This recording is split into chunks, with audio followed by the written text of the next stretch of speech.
Welcome to the Real News Network. I'm Jessel Nora in Baltimore.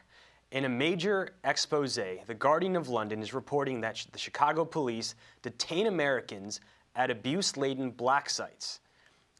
The headline streams exclusive secret interrogation facility reveals aspects of the war on terror in the United States. Quote, "They disappeared us." Protester details 17-hour shackling without basic rights. Goes on to say accounts describe police brutality, missing 15-year-old and one man's death.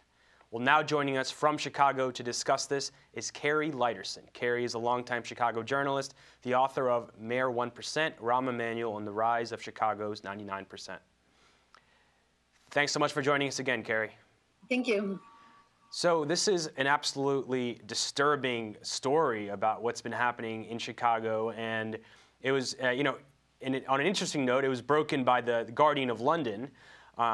So talk about what what some of the most troubling aspects are for people in Chicago, where this has been happening for years.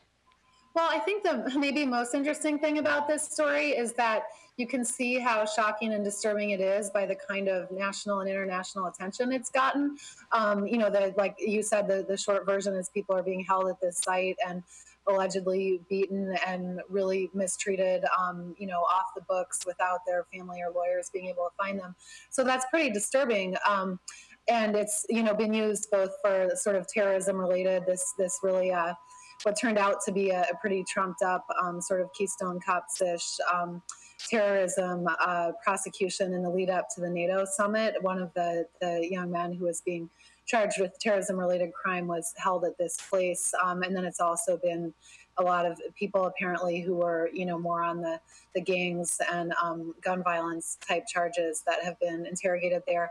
I think the big picture significance is that people in Chicago, this story has made a lot of waves, but people aren't really surprised, and it's not really that new compared to, this is the city where we had John Burge running basically sort of a torture ring of black suspects, over 100 suspects doing similar things. And then more recently, this news about an officer, Richard Zulli, who went to Guantanamo and used tactics that he'd been using in Chicago. So, I think even more than the shock at the fact that this place would exist, the more significant thing is it's just same story continues in Chicago, even after John Burge has gone to prison and gotten out, and even after we've had Gary McCarthy, a superintendent who's supposed to have this very clinical, data-focused scientific technique. These strong-arm, off-the-books type things are still happening in Chicago.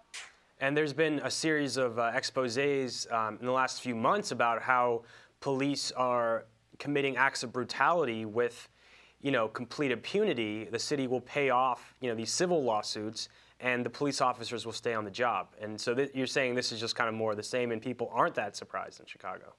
Yeah, the same thing with the brutality and the settlements. That's been going on for many years. You can go back, a decade and find tallies of the many millions of dollars that the city has spent on brutality settlements for wrongful killings and beatings.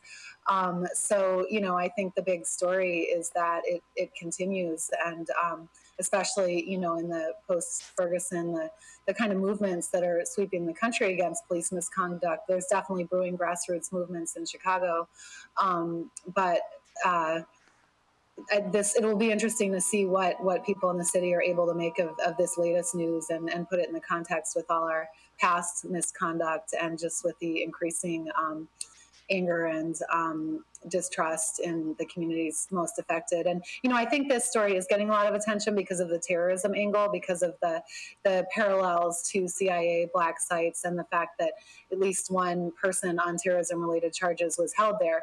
And those are very important angles, but I think it's maybe even more important to just remember that people who aren't held on terrorism charges, mostly black people, have, for years been getting this kind of treatment in Chicago.